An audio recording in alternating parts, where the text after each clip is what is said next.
할렐루야, 반갑습니다. 오늘 하루도 잘 지내셨습니까? 오늘은 이삿짐을 나르는 날이었는데요. 동참해주신 모든 분들께 감사드리고, 동참해주시지 않았더라도 마음으로 응원해주시고 기도해주신 모든 우리 갈릴리 은혜교회 성도 여러분께 진심으로 감사를 드립니다. 오늘 기도에 앞서서 같이 나눌 말씀은요, 마태복음 18장 10절에서 20절의 말씀인데요. 오늘은 전체 본문을 같이 읽어보기를 원합니다. 마태복음 18장 10절에서 20절의 말씀입니다. 삼가 이 작은 자 중에 하나도 업신여기지 말라. 너희에게 말하노니 그들의 천사들이 하늘에서 하늘에 계신 내 아버지의 얼굴을 항상 배움느니라. 너희 생각에는 어떠하냐? 만일 어떤 사람이 양 100마리가 있는데 그 중에 하나가 길을 잃었으면 그 99마리를 산에 두고 가서 길 잃은 양을 찾지 않겠느냐. 진실로 너에게 이르노니 만일 찾으면 길을 잃지 아니한 99마리보다 이것을 더 기뻐하리라. 이와 같이 이 작은 자 중에 하나라도 잃는 것은 하늘에 계신 너희 아버지의 뜻이 아니니라. 내 형제가 죄를 범하거든 가서 너와 그 사람과만 상대하여 권고하라. 만일 들으면 내가 내 형제를 얻은 것이요 만일 듣지 않거든 한두 사람을 데리고 가서 두세 증인의 입으로 말마다 확증하게 하라. 만일 그들의 말도 듣지 않거든 교회의 말하고 교회의 말도 듣지 않거든 이방인과 세리와 같이 여기라. 진실로 너희에게 이르노니 무엇이든지 너희가 땅에서 매면 하늘에서도 매일 것이요 무엇이든지 땅에서 풀면 하늘에서도 풀리리라. 진실로 다시 너희에게 이르노니 너희 중에 두 사람이 땅에서 합심하여 무엇이든지 구하면 하늘에 계신 내 아버지께서 그들을 위하여 이루게 하시리라. 두세 사람이 내 이름으로 모인 곳에는 나도 그들 중에 있느니라. 아멘. 18장의 말씀의 배경은 주님이 십자가에서 돌아가시기 위해서 이제는 사역하시던 동네를 떠나시면서 제자들에게 말씀하신 내용입니다. 이 배경, 즉 떠나시면서 제자들에게 라는 이 부분을 가만히 생각해 보니까 이 말씀은 주님이 이 세상에서 승천하시면서 떠나시면서 다시 오실 때까지 지상에 있는 모든 제자들, 즉 믿는 자들이 반드시 들어야 할 메시지라는 생각이 들었습니다. 주님을 믿고 따르는 제자들에게 하시는 주님의 메시지가 무엇입니까? 먼저 20절을 보시면 두세 사람이 내 이름으로 모인 곳에는 나도 그들 중에 있다라고 말씀하십니다. 믿는 자들의 모임이 무엇입니까? 교회입니다.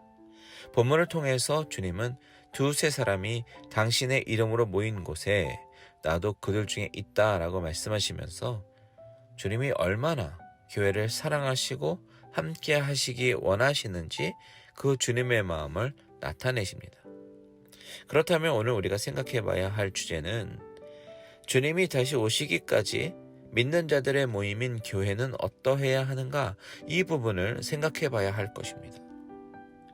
오늘 본문을 바탕으로 묵상을 해보면 첫 번째, 주님의 몸된 교회는 한 영혼을 소중히 여기는 교회가 되어야 합니다.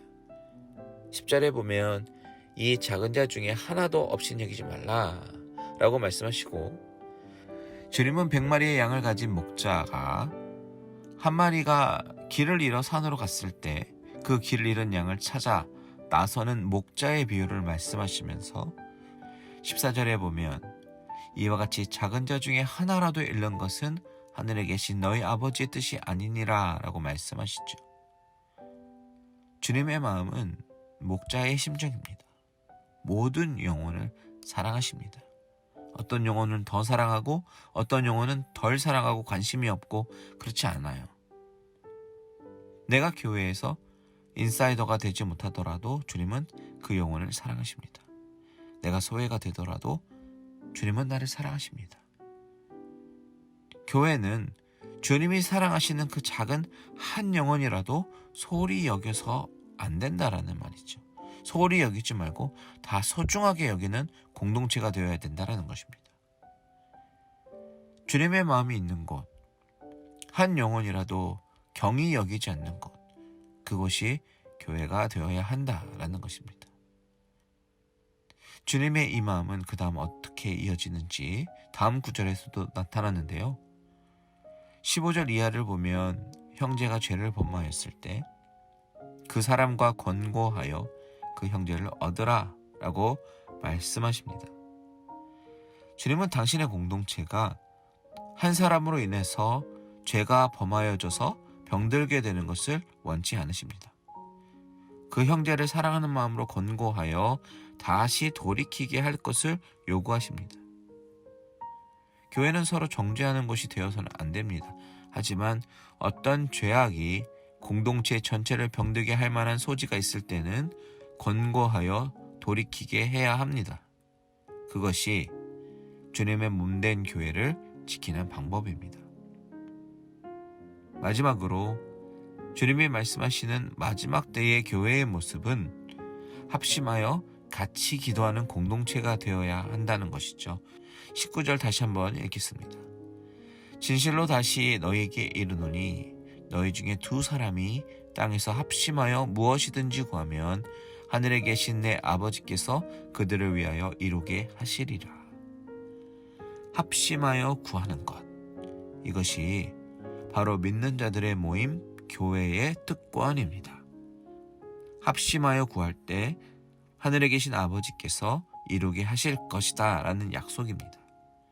여러분, 오늘 이 말씀을 우리 갈릴리 은혜교회가 꼭 기억하고 이와 같은 교회가 되기를 소원합니다. 나와 비록 친하지 않은 성도라 할지라도 소중하게 여기고 업신여기지 말고 귀하게 여기는 공동체, 또한 교회가 병들지 않기 위해서 말씀으로 권면하고 세우는 교회, 그리고 믿음으로 모여서 합심하며 기도하며 하늘의 뜻을 이루는 교회, 그런 교회가 되시기를 바랍니다. 주님 다시 오실 때까지 이런 교회의 사명을 잘 감당하는 저와 여러분들 되시기를 주님의 이름으로 축원드립니다.